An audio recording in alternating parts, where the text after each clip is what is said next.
اعوذ باللہ من الشیطان الرجیم بسم اللہ الرحمن الرحیم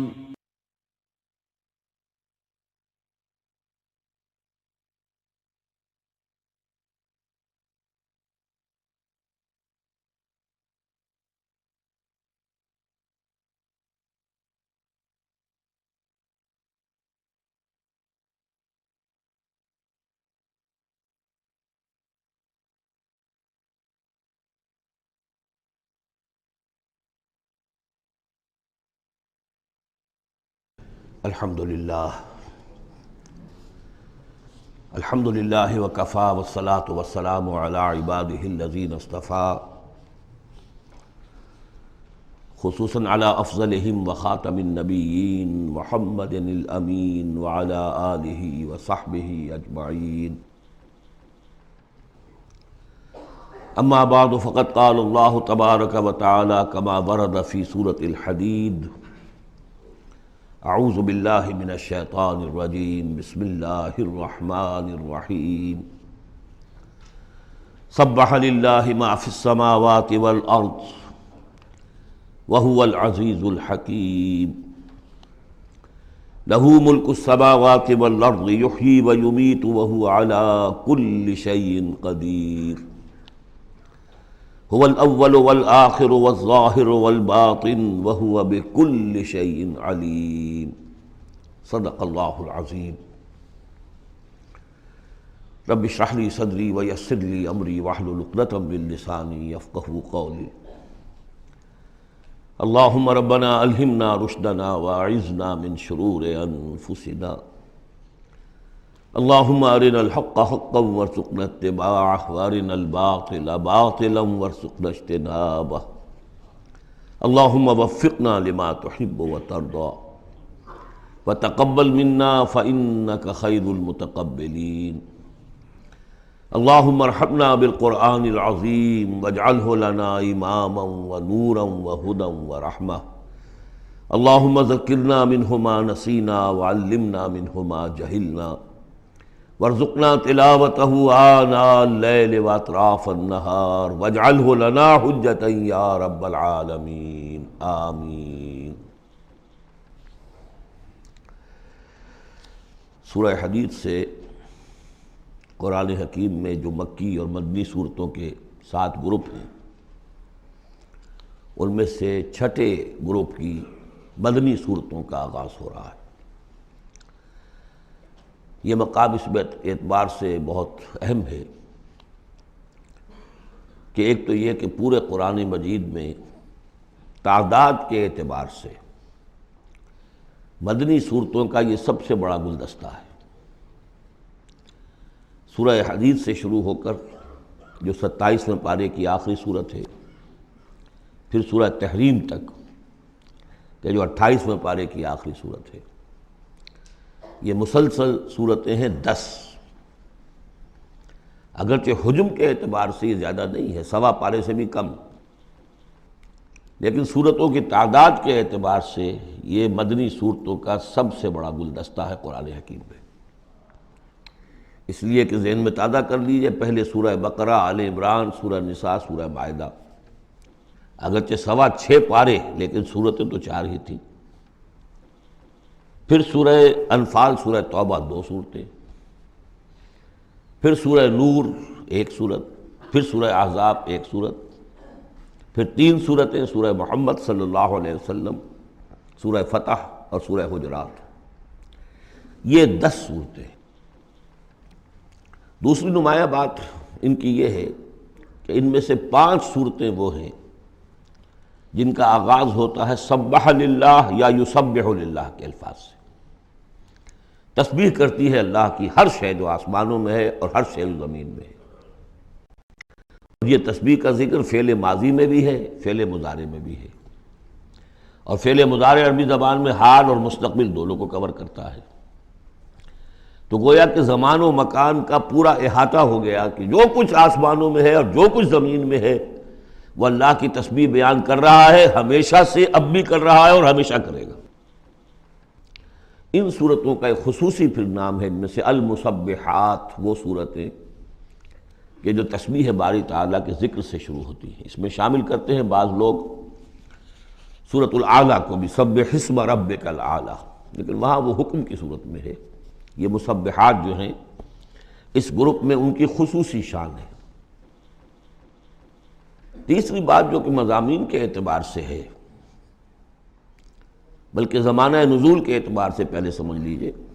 پہلی بات میں نے عرض کی کہ قرآن حکیم میں مدنی صورتوں کا تعداد سور کے لحاظ سے سب سے بڑا گلدستہ، ان میں سے 5 مسبحات۔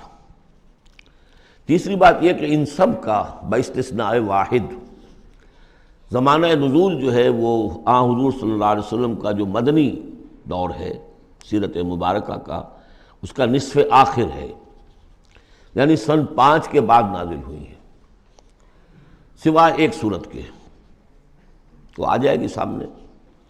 باقی جو 9 صورتیں ہیں یہ سب کی سب بات کی ہے۔ اس سے جو متعلق بنتی ہے بات وہ یہ ہے کہ اس زمانے میں مسلمانوں میں جوش جہاد، ذوق شہادت، جذبہ انفاق، بحیثیت مجموعی اس میں کچھ کمی آ گئی تھی۔ یہ کمی میں پہلے بھی اشارہ کر چکا ہوں کہ معاذ اللہ اس اعتبار سے نہیں ہوئی کہ سابقون الاولون کے ذوق میں اور شوق میں اور جذبے میں کمی آ گئی، لیکن چونکہ تعداد بڑھی مسلمانوں کی، اور اب اکثریت ان لوگوں کی تھی کہ جو ایمان لائے ہیں ہجرت کے بعد، ان کی اس طرح کی تربیت تو نہیں ہوئی جیسے کہ مکے والوں کی ہوئی تھی 12 برس تک۔ اس اعتبار سے اوسط جب نکالیں گے تو اوسط کے اعتبار سے یقیناً ادھر کچھ اب اضمحلال کے آثار تھے۔ یہ آیت سورہ انفال میں بھی آ چکی ہے، الآن فیکم ضعف، اب تمہارے اندر کچھ کمزوری آ گئی ہے۔ پہلے تم ایک مومن 10 کافروں پر بھاری ہو سکتا تھا، اب ہم ایک کے مقابلے میں 2 پر فتح دیں گے۔ یہ بات سورہ انفال میں آ چکی ہے، لیکن یہاں خاص طور پر نوٹ کیجئے کہ ان تمام صورتوں کے پس منظر میں وہ اضمحلال ہے۔ نتیجہ یہ ہے کہ ان تمام صورتوں میں مسلمانوں کو جیسے کہ جھنجھوڑا جا رہا ہے، تمہیں کیا ہو گیا؟ سورہ صف میں آپ دیکھیں گے، یا ایھا الذین آمنوا لم تقولون ما لا تفعلون، کیا ہو گیا تمہیں؟ کیوں کہتے ہو جو کرتے نہیں ہو؟ اسی سورہ حدید میں آئے گا، وما لکم لا تؤمنون باللہ، تمہیں کیا ہو گیا؟ اللہ پر ایمان پختہ کیوں نہیں رکھتے؟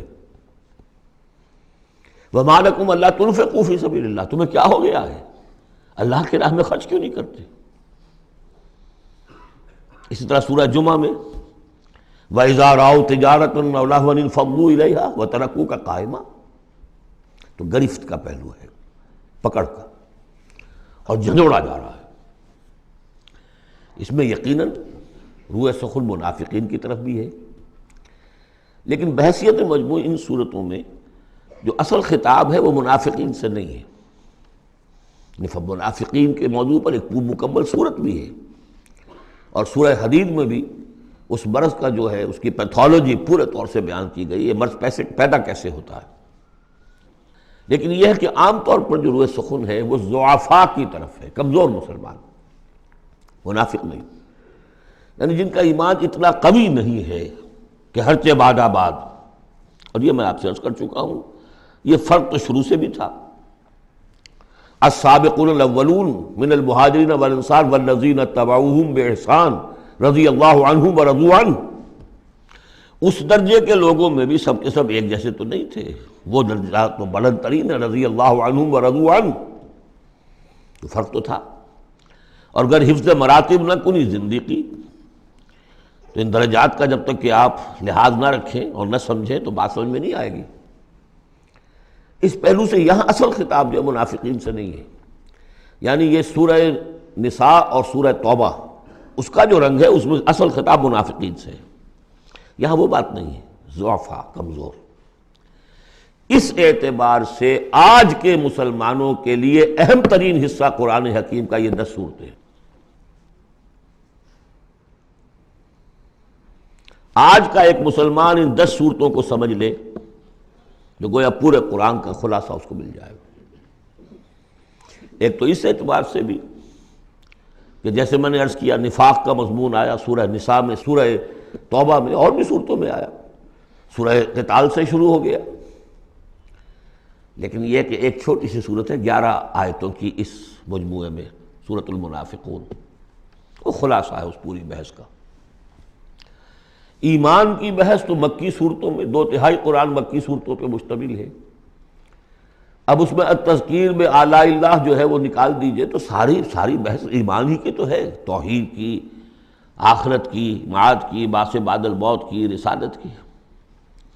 اتنی لمبی چوڑی بحث کو سورہ تغابن 18 آیات پر مشتمل ایک صورت ہے۔ واقعہ یہ ہے کہ خلاصہ نکال دیا گیا، اتر کشید کر کے رکھ دیا گیا۔ تو ایک تو اس اعتبار سے بھی کہ اگر ان صورتوں کو سمجھ لیا جائے تو پورے قرآن کا خلاصہ سمجھ لیجئے کہ ان میں موجود ہے، 1.25 پارہ ہے، 1.25 پارے سے بھی کم ہے۔ اور دوسرے اس اعتبار سے کہ آج جو ہم مسلمان ہیں تو ہم تو در حقیقت نسلی مسلمان ہیں کہ ہم چونکہ بائی ایکسیڈنٹ آف برتھ، ایک حادثہ ہے یہ، ہمارے لیے اس میں کوئی فیصلہ تو نہیں تھا کہ ہم مسلمان ماں باپ کے گھر پیدا ہوں گے، اس بات نن آف اوور چوائس، اللہ نے ہمیں پیدا کر دیا مسلمان ماں باپ کے گھر، تو ہم نے اللہ، رسول، آخرت، نماز، روزہ یہ بچپن ہی سے سیکھ لیا، لیکن وہ ایمان، قلبی یقین والا ایمان، وہ تو شاذ ہی کسی کو نصیب ہوتا ہے۔ ڈھونڈ اب اس کو چراغ رخ زیبا لے کر، لہذا ہماری عظیم اکثریت اس وقت منافق بھی نہیں ہے، ہم دھوکہ دینے کے لیے تو نہیں ایمان لائے، ہم الحمدللہ منافق اس معنی میں نہیں ہے، تو ہماری عظیم اکثریت جو ہے وہ اس کیٹیگری میں فال کرتی ہے جو سورہ حجرات میں ہم پڑھ آئے ہیں، قالت الاعراب آمنا قل لم تؤمنوا ولکن قولوا اسلمنا ولما يدخل الايمان في قلوبكم، اور وہاں میں بتا چکا وہ منافقین کا تذکرہ نہیں ہے، اس لیے کہ آگے فرما دیا وَإِن تُطِيعُوا اللَّهَ وَرَسُولَهُ لَا يَلِتْكُم مِّنْ أَعْمَالِكُمْ شَيْئًا، حالانکہ بہت بڑے علماء بھی اس مغالطے میں مبتلا ہو گئے، منافقین کا تذکرہ وہ نہیں ہے، وہ مسلمان کے جو مسلمان ہیں بس ہیں مسلمان، چاہے اس وجہ سے ہے کہ پورا قبیلہ اسلام لا رہا تھا تو چلو بھائی اب چلو ہم بھی ایمان لے آئے، اور چاہے اس وجہ سے کہ ہم مسلمان ماں باپ کے گھر پیدا ہو گئے، کوئی ڈفرنس نہیں ہے، لیکن نیت میں بھی کوئی دھوکہ دینا نہیں ہے۔ اس وقت بھی کچھ لوگ تھے جو دھوکہ دینے کے لیے ایمان لائے تھے، وہ منافق تھے، لیکن وہ لوگ کہ جن کے دل میں نہ تو مثبت طور پر خلوص والا ایمان تھا اور نہ ہی کوئی منفی طور پر کوئی نفاق تھا، وہ تھے بین ہماری اکثریت انہیں پر مشتمل ہے۔ لہذا ہمارے اعتبار سے یہ قرآن حکیم کا جامع ترین اہم ترین حصہ ہے، اور یہی وجہ ہے کہ جس میں نے مطالعہ قرآن حکیم کے منتخب نصاب کا بار بار حوالہ دیا ہے، اس گروپ میں سے اس کی کئی صورتیں پوری شامل ہیں، اس کا جو چھٹا حصہ ہے وہ صرف سورہ حدید پر مشتمل ہے جو ابھی ہم شروع کریں گے، باقی سورہ جمعہ، سورہ صف، سورہ منافقون، سورہ تغابن، پھر سورہ تحریم کا، یہ ساری چیزیں یہ ہماری یعنی تقریباً 5 غالباً صورتیں ان 10 میں سے ہمارے اس منتخب نصاب میں شامل ہیں۔ ان مسبحات میں سے بھی سورہ حدید جو ہے اس کو کہیے کہ ام المسبحات، اہم ترین صورت، بلند ترین صورت، اور میں تحدیثاً للنعمہ عرض کر رہا ہوں کہ بارہا میں نے یہ کہا ہے کہ اللہ کا بہت بڑا فضل و کرم مجھ پر ہوا ہے کہ میں یہ بھی کہہ سکتا ہوں کہ اللہ نے یہ صورت مجھے عطا فرمائی ہے، اس پر میرا غور و فکر، سوچ بچار 50s سے شروع ہو چکا تھا، اور اللہ تعالیٰ نے مجھے انشراح دیا اس صورت کے بارے میں، اور اس کے حوالے سے اب اس کے دروس میرے 15 گھنٹے پر بھی ہیں، اس کے بھی کیسٹس ہیں، اس کے بھی ویڈیوز ہیں، اس میں جو مباحث ہیں عظیم، ان میں سے تو ایک چاہتا ہے کہ عظیم لیکچر اس پر ہو۔ سبح للہ ما فی السماوات والارض، تسبیح کرتی ہے اللہ کی ہر وہ شے جو آسمان میں ہے اور زمین میں ہے، وہو العزیز الحکیم، اور وہ زبردست ہے، کمال حکمت والا۔ آگے چل کر دیکھیے گا کہ اس میں پھر اضافہ ہوگا، سبح للہ ما فی السماوات وما فی الارض، اور ایمفیسس، پھر آئے گا یسبح للہ ما فی السماوات والارض، پھر آئے گا یسبح للہ ما فی السماوات وما فی الارض۔ تو یہ مضمون جو ہے ان صورتوں کا بہت اہم ہے۔ یہ تسبیح سے مراد کیا ہے؟ ایک تسبیح تو وہ ہے کہ جو ہماری سمجھ میں آتی ہے، میں نے پہلے بھی عرض کیا تھا کہ تصویر کوئی ہو تو وہ مصور کے کمال فن یا اناڑی پن کا گویا کہ اپنے زبان سے اظہار کر رہی ہے۔ آپ دیکھتے کہتے ہیں کسی اناڑی کی بنائی ہوئی تصویر ہے، یا آپ کہیں گے صاحب کسی بڑے ماہر فن مصور نے بنایا۔ گویا کہ تصویر اپنے مصور کے کمال فن یا اس کی عدم مہارت پر دلالت کر رہی ہے۔ اگر کمال فن پر کر رہی ہے تو گویا کہ زبان حال سے وہ تصویر اپنے مصور کی تعریف کر رہی ہے۔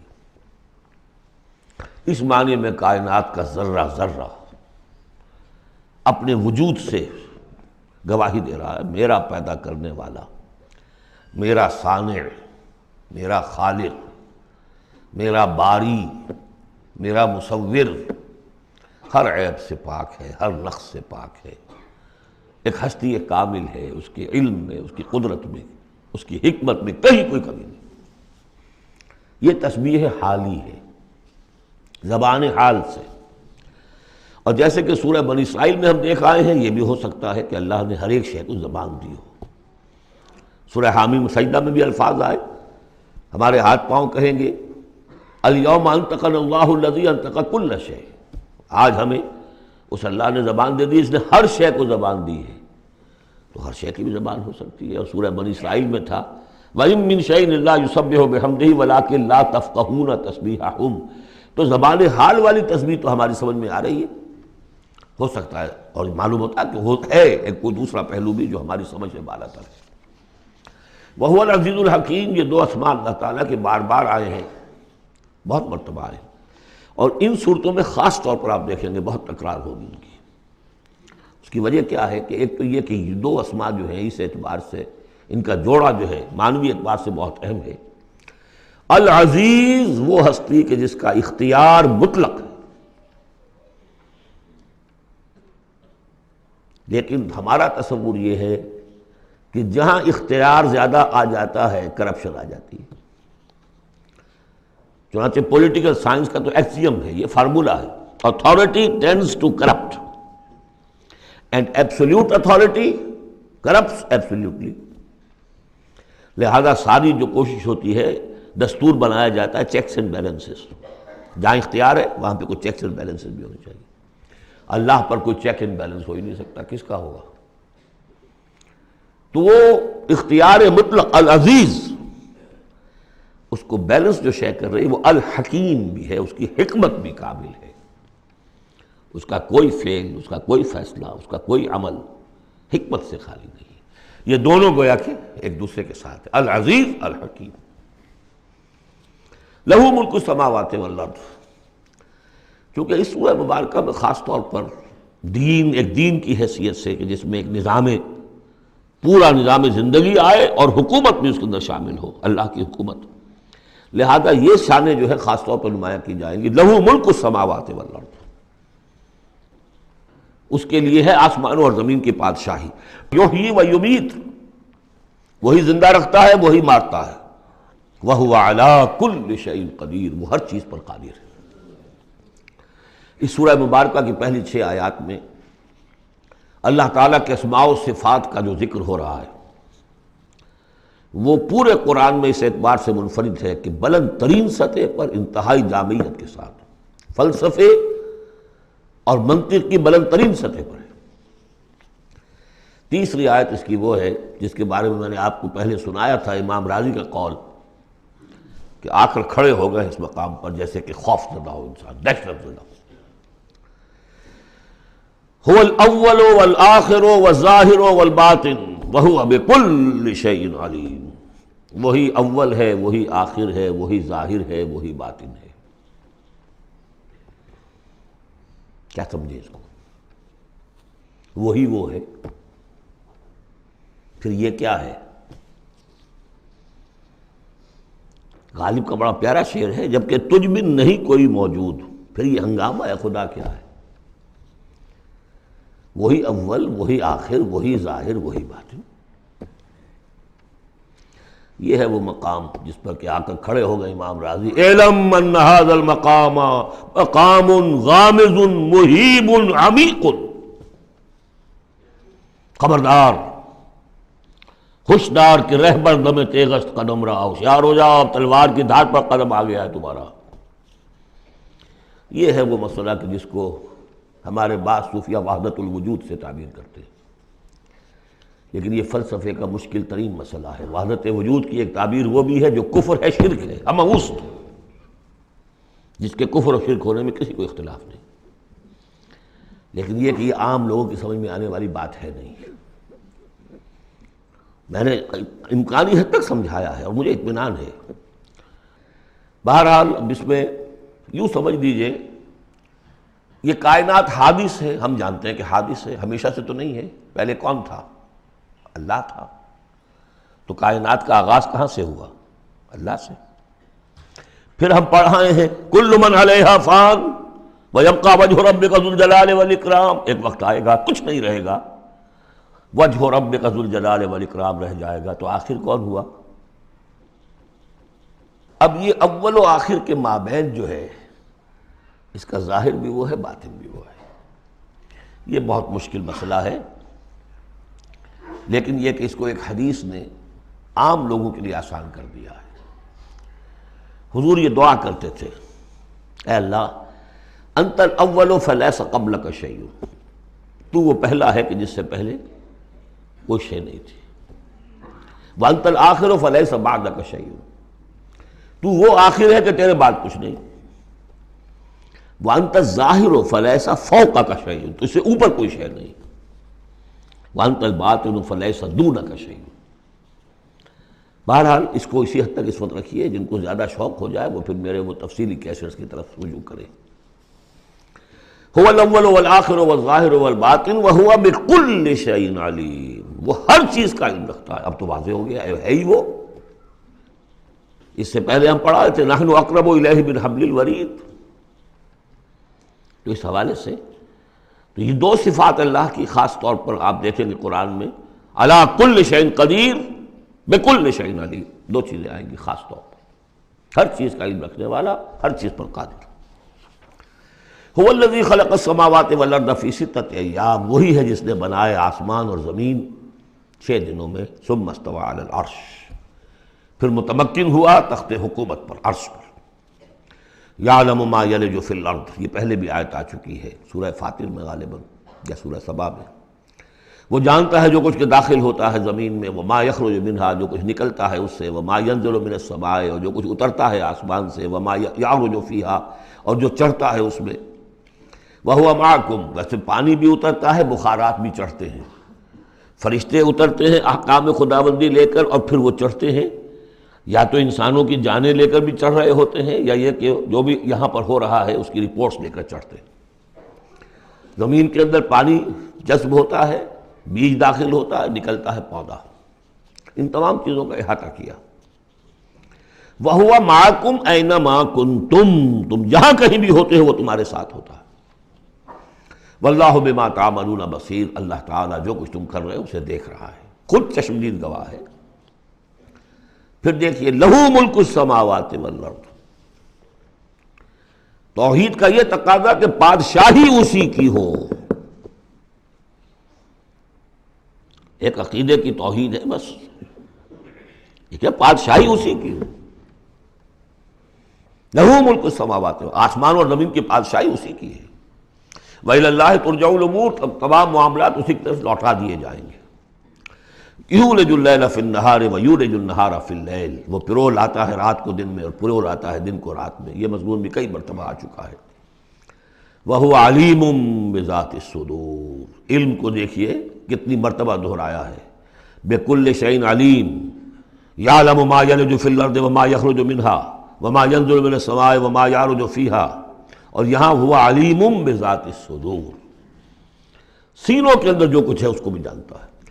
یہ 6 آیات ہیں، یہ پہلا حصہ ہے سورۃ مبارکہ کا، اور یہ شاندار تمہید بنی، آگاہ ہو جاؤ کس کا کلام پڑھ رہے ہو، کس سے ہم کلام ہو۔ ہوشدار کہ رہ بردم تیغست قدم را۔ اب دیکھیے ایک آیت میں جو تقاضا ہے، یہ تو اللہ ہے، ایسا ہے، اسی کی پادشاہی ہے، وہ سب جانتا ہے، وہ ہر چیز پر قدیر ہے، یہ سب کیا ہے؟ نیریٹو ہے، اور یہ ہے توحید فی العقیدہ۔ اس کا تقاضا کیا ہے؟ آمنوا باللہ ورسولہ وانفقوا مما جعلکم مستخلفین فیہ فالذین آمنوا منکم وانفقوا لہم اجر کبیر۔ دو لفظوں میں تقاضا آیا، ایمان لاؤ اللہ پر اور اس کے رسول پر، اور خرچ کر دو ان سب میں سے جس میں اس نے تمہیں خلافت عطا کی ہے۔ سب سے پہلی خلافت تمہیں عطا کی اس جسم میں، اسے اللہ کے لیے لگاؤ۔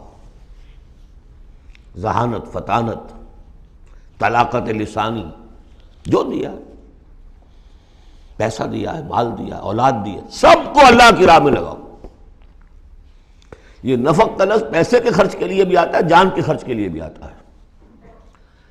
نفقت الدراہم، پیسے ختم ہو گئے۔ نفق الفرس، گھوڑا مر گیا۔ تو نفق کا لفظ دونوں کے لیے آتا ہے۔ تو انفقوا مما جعلکم مستخلفین فی، جس چیز میں تمہیں استخلاف عطا کیا ہے لگاؤ، خرچ کرو، صرف کر دو۔ یہ دو تقاضے ہیں۔ اصل میں یوں سمجھیے کہ جو سورہ حجرات میں دو تقاضے آئے تھے، آمنوا باللہ ورسولہ، سورہ حجرات میں آئے تھے انما المؤمنون الذین آمنوا باللہ ورسولہ ثم لم یرتابوا وجاہدوا باموالہم وانفسہم فی سبیل اللہ۔ حقیقی مومن تو صرف وہ ہیں جو ایمان لائے اللہ پر اور اس کے رسول پر، پھر شک میں بالکل نہیں پڑے، اور انہوں نے جہاد کیا اللہ کی راہ میں اور کھپا دیے جان بھی اور مال بھی، وہی سچے ہیں۔ یہاں پر دو ہیں، ان میں دونوں میں ایک سے تو مشترک ہو گئی، آمنوا باللہ ورسولہ، ایمان لاؤ اللہ پر اور اس کے رسول پر جیسے کہ ایمان کا حق ہے۔ وانفقوا، اور خرچ کر دو۔ انفاق مال، انفاق نفس، بذل نفس، دونوں چیزیں آ جائیں گی۔ مما جعلکم مستخلفین فیہ، اب اگر یہ دو کام کر دو تو تمہارے وارے نیارے ہیں، تم کامیاب ہو۔ فالذین آمنوا منکم وانفقوا لہم اجر کبیر، تو جو تم میں سے یہ دو تقاضے پورے کر دیں، ایمان لائیں جیسے کہ ایمان کا حق ہے، یقین والا ایمان، اور انفاق کر دیں، خرچ کر دیں، لگا دیں، کھپا دیں، اپنے آپ کو بھی اور اپنی تمام جو بھی کچھ اپنی ملکیت ہے، جو ساز و سامان ہے، لہم اجر کبیر۔ اب دیکھیے نظم، دیکھیے اب دو آیتوں میں وہ ڈانٹ کا، ڈپٹ کا، زجر کا معاملہ ہو رہا ہے۔ وَمَا لَكُمْ لَا تُؤْمِنُونَ بِاللَّهِ، تمہیں کیا ہو گیا ہے، کیوں نہیں ایمان رکھتے اللہ پر؟ وَالرَّسُولُ يَدْعُوكُمْ لِتُؤْمِنُوا بِرَبِّكُمْ، جبکہ ہمارے رسول محمد صلی اللہ علیہ وسلم تمہیں دعوت دے رہے ہیں، وہ ابھی موجود ہیں تمہارے مابین، تمہیں کیا ہو گیا؟ وہ تمہیں دعوت دے رہے ہیں کہ تم ایمان رکھو اپنے رب پر۔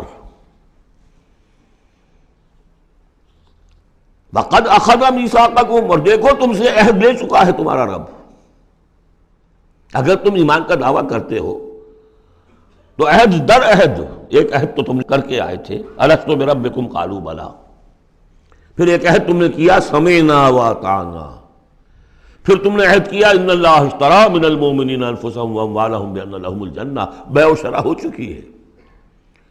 وقد اخذ میثاقکم، وہ تم سے عہد لے چکا ہے، ان کنتم مؤمنین، اگر تم حقیقتاً مومن ہو، دعویٰ تو کر رہے ہو ایمان کا۔ ساتھ ہی اب راستہ بتا دیا، اگر تم اپنی گریبان میں جھانکو اور محسوس کرو کہ وہ یقین والا ایمان تو نہیں ہے، اندر تو کچھ خلاصہ ہے، اللہ کرے کہ ہمیں اس کا احساس ہو جائے، اپنی گریبانوں میں جھانکیں۔ اسلام تو ہے، اللہ کا شکر ہے، جو یہاں آئے ہوئے ہیں، دور دور سے آئے ہوئے ہیں، تو اسلام تو ہے، روزہ نماز تو ہے، لیکن اپنے اندر جھانکے وہ ایمان، یقین والا ایمان۔ اگر احساس ہو جائے کہ نہیں ہے تو معلوم ہونا چاہیے کہاں سے ملے گا یہ۔ هو الذی ينزل على عبده آیات بینات لیخرجکم من الظلمات الى النور، وہی تو ہے جو اپنے بندے پر صلی اللہ علیہ وسلم یہ آیات بینات نازل کر رہا ہے تاکہ نکالے تمہیں اندھیروں سے روشنی کی طرف۔ گویا کہ ایمان حقیقی، یقین والے ایمان کا منبع، سرچشمہ، اس کی سورس یہ ہے اللہ کی کتاب۔ اسے پڑھو، سمجھ کر پڑھو، تدبر کرو، غور و فکر کرو، محسوس کرو گے کہ تمہارے اندر ایک ہلچل ہے، تمہاری فطرت کے تار، یہ قرآن چھیڑے گا انہیں۔ نغمے بیتاب ہے تاروں سے نکلنے کے لیے، ایک ذرا چھیڑ تو دے زخمہ مضراب حیات، اور اس سے خود تمہارے اندر سے ابھر کر ایمان اندر سے ابھرے گا۔ تمہارے اندر ہے، سویا ہوا ہے، تمہاری روح میں ہے، ڈورمنٹ ہے، صرف ایکٹیویٹ کرنے کی بات ہے، اور یہ آیات قرآنیہ انہیں ایکٹیویٹ کرتی ہیں۔ هو الذی ينزل على عبده آیات بینات لیخرجکم من الظلمات الی النور وان اللہ بکم لرؤوف رحیم، اور یقیناً اللہ تمہارے حق میں بہت رؤوف اور رحیم ہے۔ اب آپ نے دیکھ لیا کہ سورس جو ہے اس ایمان کا وہ کیا ہے، قرآن۔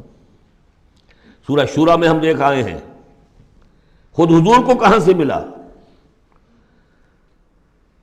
وَكَذَلِكَ أَوْحَيْنَا إِلَيْكَ رُوحًا مِّنْ أَمْرِنَا مَا كُنْتَ تَدْرِي مَا الْكِتَابُ وَلَا الْإِيمَانُ وَلَكِنْ جَعَلْنَاهُ نُورًا نَهْدِي بِهِ مَن نَّشَاءُ مِنْ عِبَادِنَا۔ اے نبی، آپ کو تو معلوم نہیں تھا کتاب کسے کہتے ہیں، شریعت کسے کہتے ہیں، نہ آپ تورات سے واقف، نہ آپ انجیل سے واقف، آپ تو مکے کے امیین میں سے تھے۔ ایمان کسے کہتے ہیں؟ وَلَكِنْ جَعَلْنَاهُ، اس قرآن کو ہم نے نور بنا کر آپ پر اتارا ہے۔ وہ ایمان جو ہے اب آپ کا باطن اس سے جگمگا اٹھا ہے، اب آپ جو ہے گویا کہ اب روشنی کا مینار ہیں، اب آپ ہدایت دیں گے سیدھے راستے کی طرف۔ اسی کو مولانا ظفر علی خان نے کہا ہے بہت خوبصورتی لیکن بہت سادگی سے، وہ جنس نہیں ایمان جسے لے آئیں دکانیں فلسفہ سے، ڈھونڈے سے ملے گی عاقل کو یہ قرآن کے سپاروں۔ اچھا، ایک بات تو ہو گئی کہ تم ایمان کیوں نہیں، تمہارا پختہ کیوں نہیں ہے، یہ ڈلمل یقین ایمان کیوں لیے پھر رہے ہو، یہ شکوک و شبہات کے کانٹے جس میں چبھے ہوئے ہیں اس ایمان کے ساتھ گزارا کیوں کر رہے ہو؟ اگر اس میں کمی ہے تو پہلے اس کمی کو پورا کرو، چھوڑ دو دھندے، کچھ دن نکال لو، ایک سال نکال لو اپنی زندگی میں سے کہ کم سے کم اتنی عربی سیکھ لیں کہ یہ قرآن ہمارے دلوں کے تاروں کو چھیڑ سکے۔ وہ اسی وقت ہوگا تیرے ضمیر پہ جب تک نہ ہو نزول کتاب، گرہ کشا ہے درازی نہ صاحب کشاف۔ انسپیریشن قرآن سے ترجمے سے نہیں مل سکتی، ناممکن ہے۔ مفہوم سمجھ لیں گے، دماغ میں کچھ چیزیں آ جائیں گی، لیکن وہ جو قلب کو متحرک کرنا ہے، اس کو انسپائر کرنا ہے، وہ اسی وقت ہوگا۔ اب دوسری ڈانٹ، وَمَا لَكُمْ أَلَّا تُنْفِقُوا فِي سَبِيلِ اللَّهِ، تمہیں کیا ہو گیا، خرچ کیوں نہیں کرتے اللہ کی راہ میں؟ وَلِلَّهِ مِيرَاثُ السَّمَاوَاتِ وَالْأَرْضِ، آسمان اور زمین کی ساری وراثت تو بالآخر اللہ ہی کے لیے رہ جائے گی۔ تمہارے پاس رہ جائیں گے یہ محل، یہ کوٹھیاں، یہ فیکٹریاں، تم آج ہو کل نہیں ہوگے، جو اگلے ہوں گے وہ بھی پھر نہیں ہوں گے۔ کائنات تو اسی کی ہے، وارث وہی ہے، الوارث وہی تو ہے، اور تم سینت کے رکھ رہے ہو۔ وَمَا لَكُمْ أَلَّا تُنْفِقُوا فِي سَبِيلِ اللَّهِ، اور انفاق میں نوٹ کر لیجیے، میں بتا چکا ہوں کہ انفاق کے اندر انفاق مال بھی ہے، انفاق نفس بھی ہے، بذل نفس، جان کھپانا، وہ واضح ہو جائے گا۔ وَلِلَّهِ مِيرَاثُ السَّمَاوَاتِ وَالْأَرْضِ لَا يَسْتَوِي مِنْكُمْ مَنْ أَنْفَقَ مِنْ قَبْلِ الْفَتْحِ وَقَاتَلَ، برابر نہیں ہے تم میں سے وہ جنہوں نے انفاق کیا اور قتال کیا فتح سے پہلے۔ قتال آ گیا، جان کھپانے کے لیے میدان میں آئے۔ انفاق جو کہا تھا آیت نمبر 7 میں، وہ صرف مال کا نہیں، جان کا بھی ہے، اور انفاق کا جان جو ہے اس کا سب سے بڑا موقع کیا ہے؟ جنگ، جہاں آپ نقد جان ہتھیلی پر رکھ کر حاضر ہوتے۔ وہ تو اگر جان بچ جائے تو گویا کہ بونس ہے، ورنہ جو جاتا ہے جنگ میں وہ پورا رسک لے کر جاتا ہے۔ اب یہاں بات یہ بتائی گئی کہ جو فتح سے پہلے ایمان لائے تھے جبکہ اسلام کمزور تھا، اور انہوں نے قتال کیا اس وقت جبکہ مسلمانوں کی طاقت بہت کم تھی، ان کا درجہ اولئک اعظم درجۃ من الذین انفقوا من بعد وقاتلوا، ان کا بہت اونچا درجہ ہے، بہت عظیم درجہ ہے ان لوگوں کے مقابلے میں کہ جنہوں نے انفاق کیا اور قتال کیا فتح کے بعد۔ وَكُلًّا وَعَدَ اللَّهُ الْحُسْنَىٰ، اب فتح کے بعد سے صاف ظاہر ہو رہا ہے کہ یہ صورت کم سے کم سن 6 کے بعد نازل ہوئی ہے، اس لیے کہ فتح تو پہلی جو ہے وہ سن 6 میں صلح حدیبیہ کی شکل میں حاصل ہوئی ہے، اِنَّا فَتَحْنَا لَكَ فَتْحًا مُبِينًا، اور پھر جو ظاہری فتح تھی وہ تو فتح مکہ ہے، وہ سن 8 میں ہے۔ یہاں فرمایا جا رہا ہے جن لوگوں نے قتال کیا اور انفاق کیا فتح سے پہلے، ان کا درجہ بہت بلند ہے ان سے جنہوں نے انفاق کیا اور قتال کیا بعد میں۔ اگرچہ کُلًّا وعد اللہ الحسنیٰ، سب سے اللہ کا وعدہ ہے بہت اچھا، واللہ بما تعملون خبیر، اور جو کچھ تم کر رہے ہو اللہ اس سے باخبر ہے۔ اب آئی پکار، اس کو اب کھلے دل سے بیدار دل سے سنیے۔ میرا خالق آپ کا خالق، میرا مالک آپ کا مالک، اس کائنات کا مالک، من ذا الذی یقرض اللہ قرضا حسنا، کون ہے وہ جو اللہ کو قرض حسنا دے؟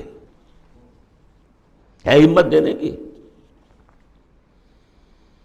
من ذا الذی یقرض اللہ قرضا حسنا فیضاعفہ لہ، اللہ اس کے لیے اسے دگنا بھی کرتا رہے گا، وَلَهُ أَجْرٌ عَظِيمٌ، اور ان کے لیے بہت بڑا اجر بھی ہوگا۔ لگاؤ اپنی مال اللہ کے راہ میں لگاؤ اور کھپاؤ، اپنی جانیں اللہ کی راہ میں لگاؤ اور کھپاؤ، اور جان لیجیے کہ جان کا کھپنا اور مال کا کھپنا ایک یہ کہ شہادت یا موت سے پہلے تو برابر چیز ہے۔ آپ اپنی جان کی قوت، صلاحیت، ذہانت، فطانت یہ خرچ کرتے ہیں تو مال کماتے ہیں نا، اور مال آپ کے پاس ہو تو آپ جس کو چاہیں امپلائے کر لیں، ذہانت، صلاحیت، فطانت سب آپ خرید سکتے ہیں پیسے سے۔ تو اگر کسی نے وقت لگایا ہے تو مال لگایا ہے، ٹائم از منی، اپنی جان کما رہا ہے تو وہ مال لگا رہا ہے، اس لیے کہ اسی جان کو کما کر وہ مال کما سکتا تھا۔ اس لیے انفاق جان، انفاق مال، یہ ایک شے ہے۔ یوم تری المومنین، اب جو نقشہ کھینچا جا رہا ہے یہ ہے وہ نقشہ جس کو ہمارے ہاں کہا جاتا ہے پل صراط۔ کوئی ایسا مرحلہ آنا ہے جہاں کفار کا تو معاملہ علیحدہ ہو چکا، کوئی بڑی چھلنی لگی تھی، کفار تو نکل چکے، اب جو دنیا میں مسلمان سمجھے جاتے تھے وہ آگے آئے ہیں۔ آپ کو معلوم ہے جہاں کرشرز لگے ہوتے ہیں، پتھروں کو توڑ کے بجری بناتے ہیں، تو اس میں مختلف سوراخوں کی وہ چھلنیاں لگی ہوتی ہیں۔ پہلے 1 انچ سے زیادہ کا پتھر جو ہے وہ علیحدہ ہو جائے گا، پھر ½ انچ والا علیحدہ ہو جائے گا، پھر 1/4 انچ والا علیحدہ ہو جائے گا، وغیرہ وغیرہ۔ تو وہاں پر بھی کوئی مستقل کوئی چھلنیاں، ایک چھلنی لگ چکی، کافر تو گئے، اب رہ گئے مسلمان۔ ان میں ذرا چھانٹی کرنی ہے کہ ان میں صاحب ایمان کون ہے اور منافق کون ہے۔ اس کے لیے پل صراط کوئی جگہ ہے جہاں سے گزرنا ہوگا، گھپ اندھیرا ہوگا اور اس کے نیچے ہوگی جہنم، گھپ اندھیرا، اور جن کے پاس ایمان تھا دنیا میں انہیں روشنی مل جائے گی، یہاں ان کے قلب سے روشنی نکل رہی ہوگی۔ اعمال صالحہ کیے تھے داہنے ہاتھ سے تو یہاں پہ ان کا نور ہوگا، وہ اپنی اس روشنی میں راستہ پار کر کے جنت میں پہنچ جائے گی۔ اور جن کے پاس یہ روشنی نہیں تھی، چاہے وہ مسلمانوں میں شریک تھے، چاہے مسلمانوں کے قائد ہوں، بہت بڑے قائد ہوں، لیکن اگر وہ نور ایمان سے محروم تھے اور اعمال صالحہ کی کوئی پونجی نہیں تھی، انہیں روشنی نہیں ملے گی، وہ ٹھوکریں کھاتے ہوئے گریں گے اور جہنم میں جائیں گے۔ یہ ہے نقشہ۔ یہ نقشہ یہاں پر تفصیل سے کھینچا گیا ہے، پھر دوبارہ آخری جو صورت ہے سورہ تحریم، اس میں پھر اس کا تذکرہ آئے گا۔ یوم تری المؤمنین والمؤمنات یسعی نورہم بین ایدیہم وبایمانہم، جس دن کہ تم دیکھو گے مومن مردوں اور مومن عورتوں کو کہ ان کا نور دوڑتا ہوا ہوگا ان کے سامنے اور داہنی طرف، سامنے نور ایمان اور داہنی طرف نور اعمال صالحہ۔ بشراکم اليوم جنات تجری من تحتها الانہار خالدین فیہا، ان سے کہا جائے گا آج تمہارے لیے بشارت ہے ان جنتوں کی جن کے نیچے نہریں بہہ رہی ہیں اور تم رہو گے اس میں ہمیشہ ہمیشہ، ذالک هو الفوز العظیم، یقیناً یہی بہت بڑی کامیابی ہے۔ یوم یقول المنافقون والمنافقات، جس دن کے کہیں گے منافق مرد اور منافق عورتیں للذین آمنوا، ان اہل ایمان سے، انظرونا، ذرا ٹھہرو، ہمارا انتظار کرو، نقتبس من نورکم، تمہاری روشنی سے ہم بھی فائدہ اٹھا لیں۔ ہمارے پاس تو کوئی نور ہے نہیں۔ دیکھیے انتہائی گھپ اندھیرا ہو، کہیں جنگل میں سے گزرنا ہو اور پگڈنڈی ہو، اس پر آپ چل رہے ہو، جس کے پاس ٹارچ ہے وہ تو گویا کہ بادشاہ ہے اس وقت، اور وہ تیز تیز قدم اٹھا رہا ہے، پیچھے والا کہتا ہے کہ بھائی ٹھہرو بھیا، تمہارے پاس تو ٹارچ ہے، ہمیں بھی ساتھ لے کے چلو۔ وہی نقشہ ہے، انظرونا، ہمیں مہلت دو، انتظار کرو ہمارا، ذرا ٹھہرو، کہاں بڑھے چلے جا رہے ہو۔ اقتبس من نورکم، یہی وہ لفظ ہے اقتباس، قبس کہتے ہیں چنگاری کو، کسی چولہے میں سے چنگاری لا کر اپنے چولہے میں آگ جلا دینا، ہم تمہارے اس نور سے فائدہ اٹھا لیں۔ قیل ارجعوا وراءکم فالتمسوا نورا، کہا جائے گا لوٹ جاؤ پیچھے کی طرف اور تلاش کرو نور۔ یہ نور یہاں نہیں ملا، دنیا سے کما کر لایا گیا ہے۔ یہاں قیلہ کہا گیا، قالو نہیں کہا گیا۔ اہل ایمان کی شرافت اور مروت سے یہ بعید ہے کہ وہ یہ جواب دے۔ کوئی کہنے والا ہوگا اللہ کا فرشتہ، قیلہ کہا جائے گا، قیل ارجعوا وراءکم، لوٹ جاؤ پیچھے کی طرف، فالتمسوا نورا، اگر ہو سکتا جاؤ دوبارہ دنیا کے اندر، وہاں جا کر ایمان اور عمل صالح کی کمائی کر کے لاؤ تو یہ نور ہوگا۔ فضرب بینہم بسور لہ باب، اور اتنے عرصے میں ان کے درمیان ایک فصیل حائل کر دی جائے گی جس میں ایک دروازہ ہوگا، باطنہ فیہ الرحمہ، اس فصیل کے اندر کی طرف رحمت ہوگی، وظاہرہ من قبلہ العذاب، اور اس کے باہر کی طرف عذاب الہی کا نزول شروع ہو جائے گا۔ یہ چھلنی ہے جو اہل ایمان اور منافقین کے درمیان لگائی جائے گی۔ اب اس اعتبار سے اگلی دو آیتیں جو ہیں قرآن مجید کا اہم ترین مقام ہے کہ یہ پیتھولوجی کیسے ڈیولپ ہوتی ہے، نفاق کیسے آتا ہے۔ ینادونہم الم نکن معکم، وہ منافق کہیں گے اے مسلمانوں کیا ہم تمہارے ساتھ نہ تھے؟ تمہارے ساتھ مسجد نبوی میں ہم نمازیں پڑھتے تھے، عیدیں پڑھتے تھے، ہم تمہارے ساتھ تھے۔ الم نکن معکم، کیا ہم تمہارے ساتھ نہ تھے؟ قالوا بلا، اب وہ کہیں گے ہاں تھے تو ہمارے ساتھ، کیوں نہیں تھے؟ ولکنکم فتنتم انفسکم، تم نے اپنے آپ کو فتنے میں ڈالا۔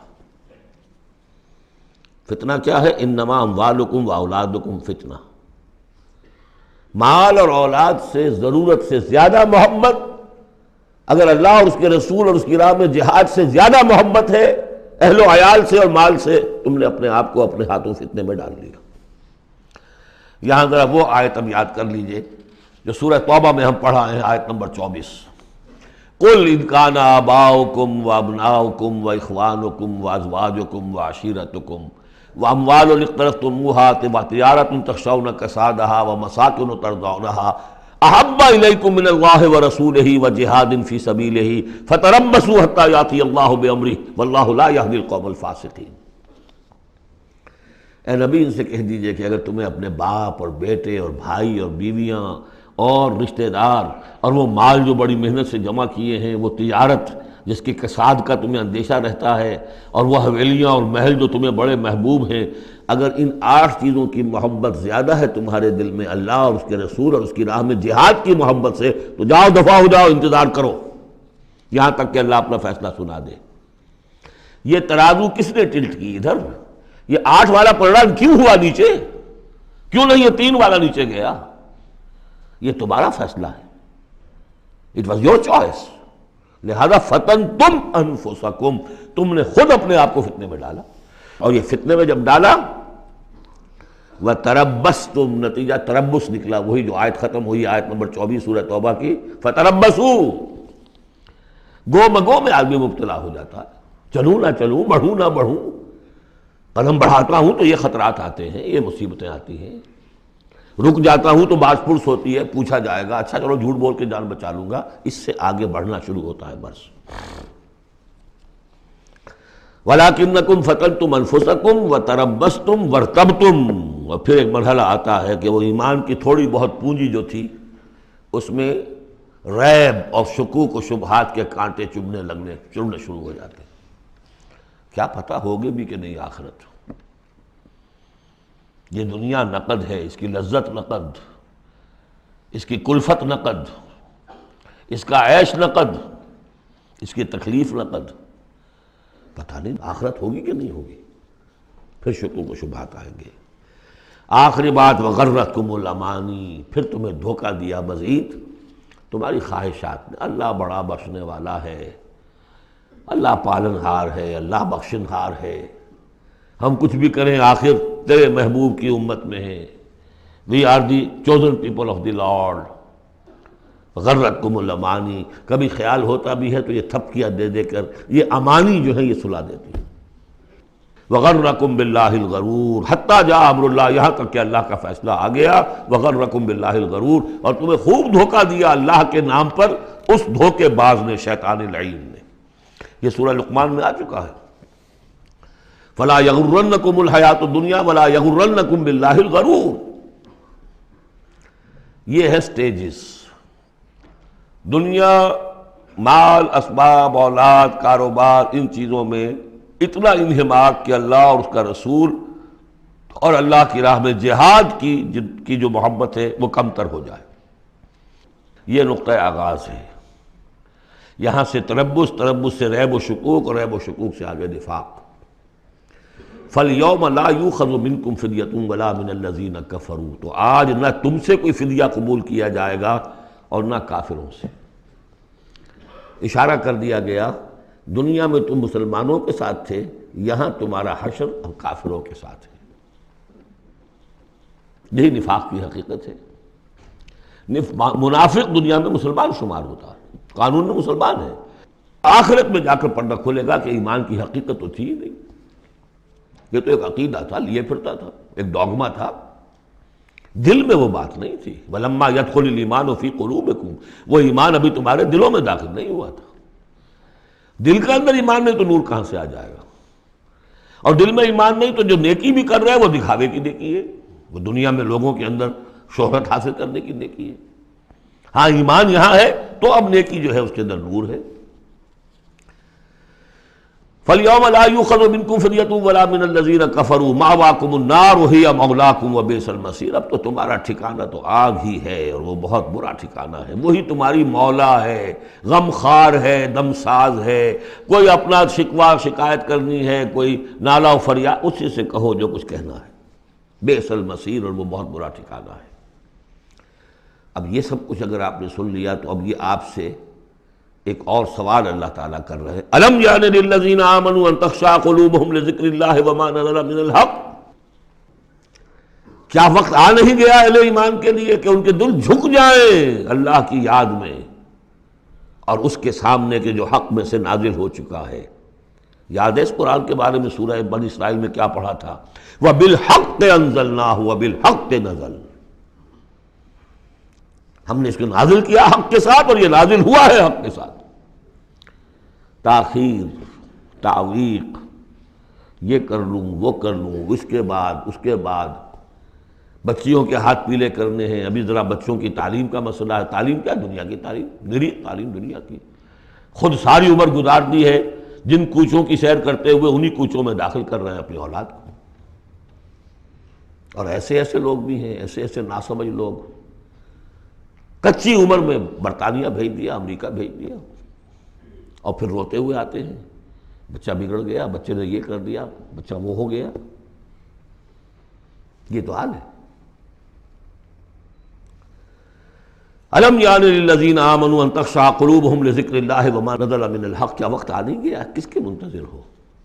اہل ایمان کے دل جھک جائیں اللہ کی یاد میں اور اس قرآن کے سامنے. ولا یکونوا کالذین اوتوا الکتاب من قبل، نہ ہو جائیں ان لوگوں کے مانند جنہیں کتاب دی گئی تھی پہلے. فطال علیہم الامد، تو جب ان پر ایک طویل مدت گزر گئی، فقست قلوبہم، تو ان کے دل سخت ہو گئے. یاد ہے سورہ بقرہ کی آیت؟ ثم قست قلوبکم فہی کالحجارۃ او اشد قسوہ. پتھروں کی طرح سخت، اس سے بھی زیادہ سخت. وکثیر منہم فاسقون، اور ان کی اکثریت فاسقوں پر، فاجروں پر مشتمل ہے. دیکھ لو ایک راستہ وہ ہے. اب بھی نہ مڑو گے، اب بھی نہ توبہ کرو گے، اب بھی نہ باز آؤ گے، تو پھر دیکھ لو نشان عبرت کے طور پر وہ موجود ہے قوم. ثم قست قلوبکم فہی کالحجارۃ او اشد قسوہ. اعلموا، اب ساتھ ہی جہاں یہ ذرا ڈانٹ ڈپٹ کا انداز ہے، ہمت افزائی بھی، گھبراؤ نہیں۔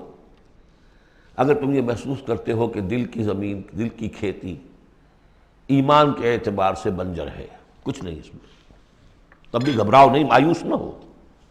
اعلموا ان اللہ یحیی الارض بعد موتہا، جان لو اللہ تعالیٰ زندہ کر دیتا ہے زمین کو اس کے مرنے کے بعد۔ زمین دیکھتے ہو بے آب و گیا بڑی ہوتی ہے، بنجر، بارش برستی ہے تو وہ زندہ ہو جاتی ہے۔ اللہ تمہارے دلوں کی کھیتی کو بھی اثر نو، ایمان کی فصل بخش سکتا ہے، مایوس نہ ہو۔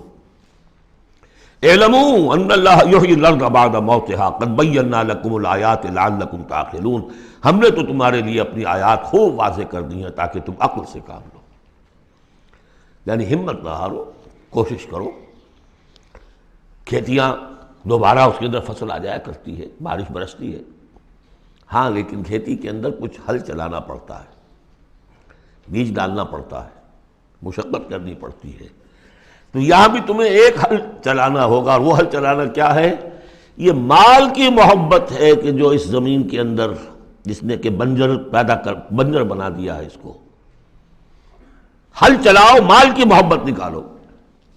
ان المصدقین والمصدقات واقرضوا اللہ قرضا حسنا یضاعف لهم ولهم اجر کبیر، یقیناً صدقہ دینے والے مرد اور صدقہ دینے والی عورتیں، اور جو اللہ کو قرض حسنہ دیں، یہ میں بتا چکا ہوں سورہ بقرہ میں جب ہم پڑھ رہے تھے 2 رکوع، کہ اللہ کے لیے، دین کے لیے، اللہ کی رضا جوئی کے لیے خرچ کرنے کی 2 مدیں ہیں۔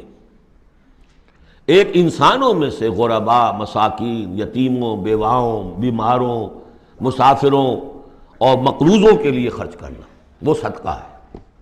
اس لیے زکوٰۃ کو بھی کہا صدقات، انما الصدقات للفقراء والمساکین۔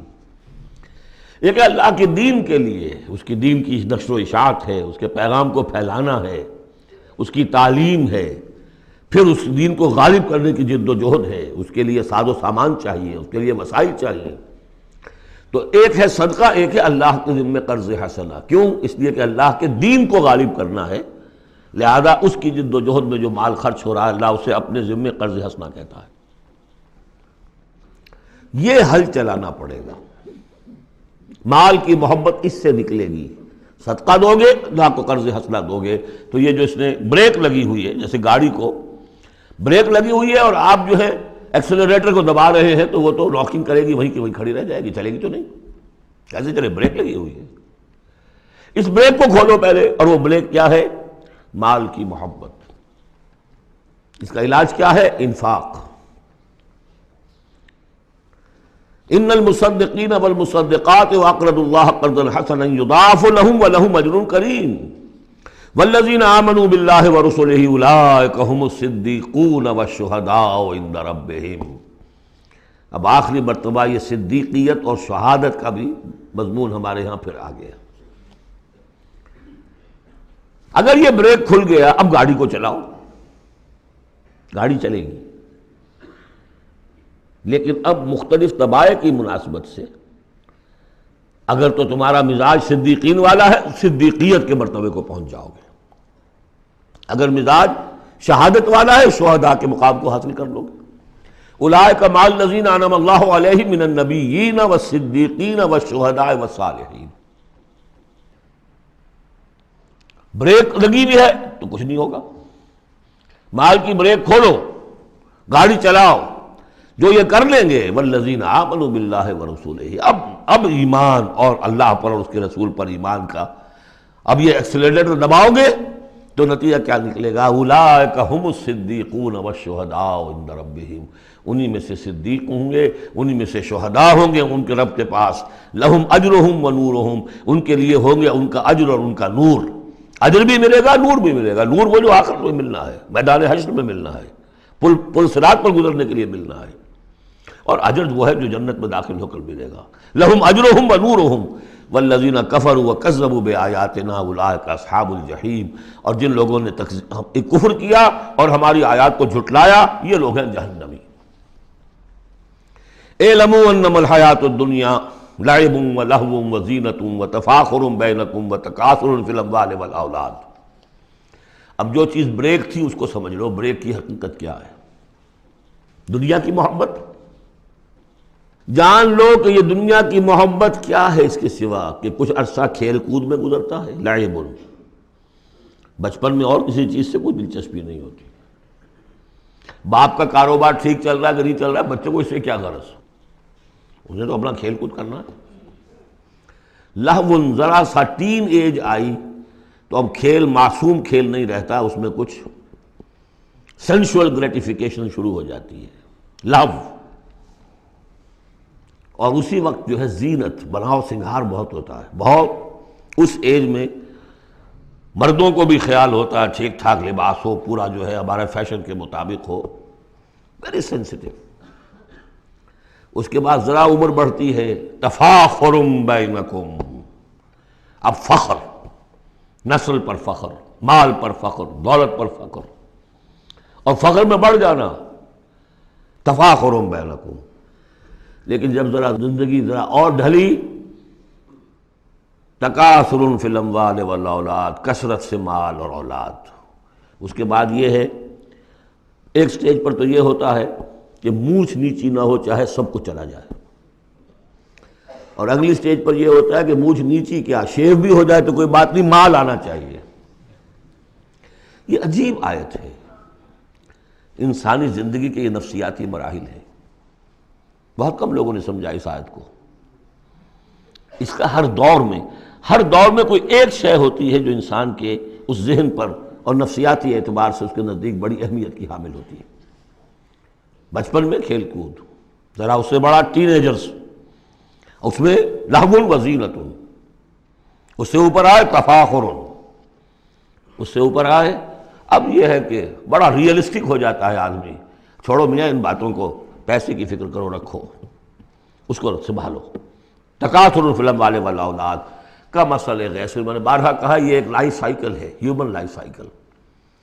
وہی لائف سائیکل آپ کو ملتی ہے باٹنی میں، نباتات میں، کا مسئلہ غیث، جیسے کہ بارش برستی ہے، اعجب الکفار نباتہ، تو جو کسان ہوتے ہیں اس سے جو روئیدگی کھیتی اپجتی ہے اس کو بڑی اچھی لگتی ہے۔ ثم یہیج، پھر وہ کھیتی اپنی پوری قوت پر آتی ہے، فتراہ مصفرا، پھر دیکھتے ہو وہ زرد ہو جاتی ہے، ثم یکون حطاما، پھر کھیتی کٹ جاتی ہے اور چورا چورا کہیں جو ہے وہ توڑی کے ٹکڑے پڑے رہ جاتے ہیں۔ اسی طرح بچہ پیدا ہوتا ہے، بڑی خوشیاں ہیں، جشن بن رہا ہے، پھر وہ بچہ جوان ہوا ہے، ثم یہیج، اپنی پوری قوت کو پہنچ گیا ہے، فتراہ مصفرا، پھر بالوں میں بھی سفیدی آ گئی، پھر چہرے پر جھریاں آ رہی ہیں، ثم یکون حطاما، پھر مرے اور گڑھے میں دفن ہوئے اور مٹی میں مل کر مٹی ہو گئے۔ لیکن ایک زندگی آخرت کی ہے جس کے لیے کوئی اس طرح کا اینڈ نہیں ہے۔ وَفِي الْآخِرَةِ عَذَابٌ شَدِيدٌ وَمَغْفِرَةٌ مِّنَ اللَّهِ وَرِضْوَانٌ، اور آخرت میں ہے بہت بڑی سزا اور مغفرت اللہ تعالیٰ کی طرف سے، اور یا رضوان ہے۔ وَإِنَّهَا لَجَنَّةٌ أَبَدًا أَوْ لَنَارٌ أَبَدًا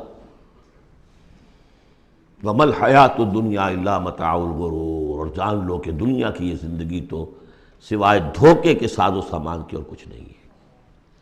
یہ تمہیں اپنے اندر گم کیے رکھتی ہے، بھلائے رکھتی ہے، نہ اللہ یاد نہ آخرت یاد، اسی میں مگن، اسی میں گم۔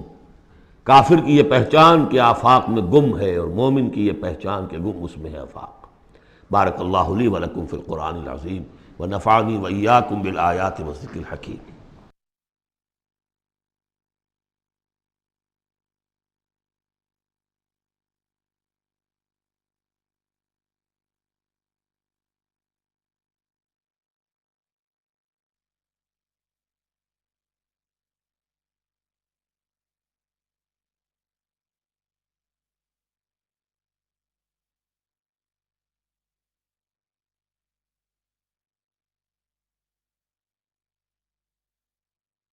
أعوذ بالله من الشيطان الرجيم.